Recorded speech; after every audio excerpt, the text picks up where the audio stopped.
The term bottom dweller is the single most destructive label in the aquarium hobby. It implies that a fish stays low, stays out of the way, and eats trash, but bottom dweller isn't a job title, it's a survival strategy. If you want to know which fish to buy and which to avoid, subscribe so I can feed my baby, because today we are looking at 5 bottom feeders sold as easy cleanup crews that are actually biological specialists designed to fail in the average community tank. You see the upside down catfish. It's quirky, it swims inverted. The shop label says scavenger, 3 inches and peaceful. You buy one because you want a character. You want that one weird fish that guests point at. You think you're buying a fun, slightly eccentric scavenger that will graze on algae wafers and add personality to the lower third of the water column. What you're actually buying, though, is a schooling riverine insectivore that is functionally terrified of being alone. In the wild, these fish live in massive congregations among driftwood tangles and river banks. That inverted swimming behavior isn't a circus trick, it's camouflage to blend in with the underside of floating debris and surface vegetation. When you put a single specimen in a 20-gallon tank with bright lights and light gravel, you aren't giving it a home. You are putting it in an interrogation room. The quiet failure here is chronic invisibility. A solo upside-down catfish assumes it has been separated from the safety of the herd and immediately enters survival mode. It wedges itself behind your heater or inside a resin castle and stays there. You will see it once every 6 months, usually at 2 a.m. when you turn on a flashlight, and it will look pale, washed out, and stressed out. But then there is a second, even more annoying failure state. Let's say you do the right thing and buy 6 of them. Now you have a pack, suddenly they aren't shy, they're bold, and they're very hungry. They aren't passive detritivores, they are opportunistic feeders. During feeding time, a confident pack of upside-down catfish will dominate the water column, outcompeting your passive community fish for food, and then retreat back to the shadows. You end up with a tank where the centerpiece fish are starving, and the cleanup crew looks like they've been eating at a buffet. The only reason you buy these is if you're building a dimly lit, driftwood-heavy biotope specifically for them. If you want a janitor that swims funny, you are setting money on fire here. If the upside-down catfish is a disappointment because of behavior, the Banjo Catfish is a disappointment because of physics. This is the ultimate impulse buy for people who like oddball fish. It looks like a frying pan that got ran over by a truck. It looks like a piece of beef jerky that has been dehydrating since the Clinton administration. It has a rough, bark-like texture and a flat head. The employee at the fish store tells you it's a great scavenger that stays small and won't bother anyone. That part is true, it won't bother anyone because for 99.9% of its life, it does not exist. It is the Schrodinger's cat of the aquarium world. You can never prove it's actually alive. The Banjo Catfish has evolved one of the most extreme camouflage adaptations in the Amazon basin. It doesn't just hide, it mimics dead organic matter. Its skin texture, its coloration, even its lack of movement are designed to make it look like a rotting leaf.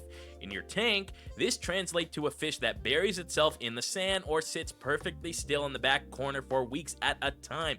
It is strictly nocturnal. It does not come out when the lights are on. It does not come out when you tap on the glass. It possesses the charisma of a submerged rock.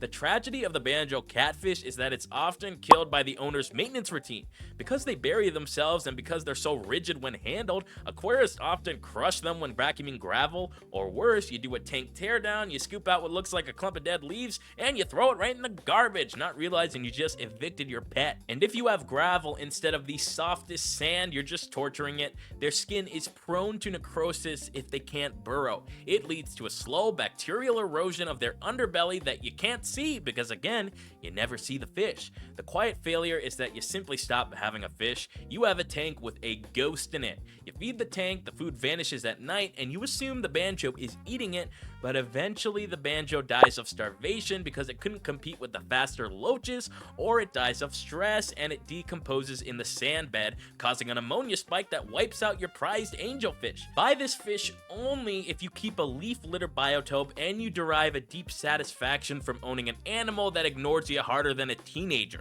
Now we move from the invisible to the problematic. It's the Bumblebee Catfish. I am talking specifically here about the South American microglanus species. They are sold as the perfect nano bottom dweller. They're small, rarely topping 3 inches. They have attractive yellow and black bands. They look like the miniature version of the monster catfish everyone wants but can't have. It's the fun size version of a predator. People buy these thinking they're getting a nocturnal scavenger, a cooler, edgier version of the Corydoras. You're not getting a scavenger, you are getting a mouth with fins attached to it. You're buying a biological black hole here. The Bumblebee Catfish is an ambush predator. It's a pit viper in a clown suit. Its entire evolutionary purpose is to wedge itself into a crevice and inhale anything that swims past its face.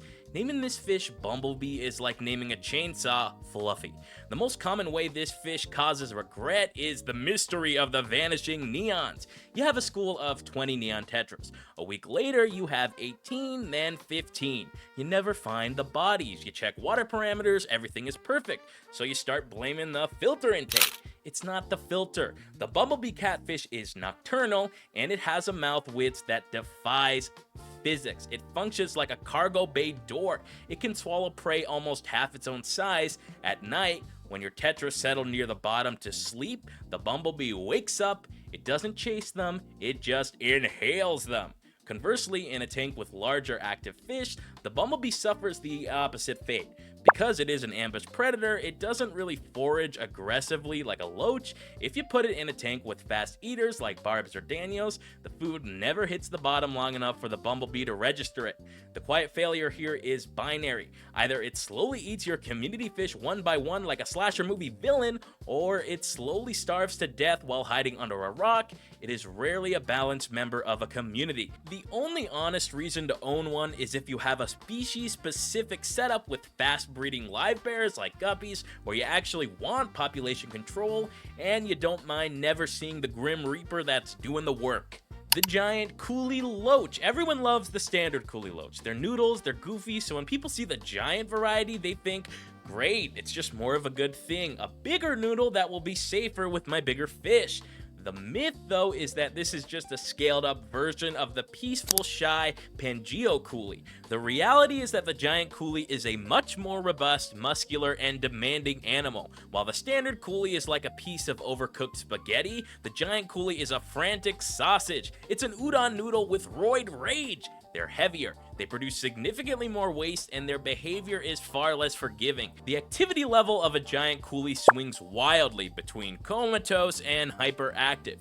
They require deep, soft sand beds. If you put them on gravel, they cannot exhibit their natural sifting behaviors, and they stress pace.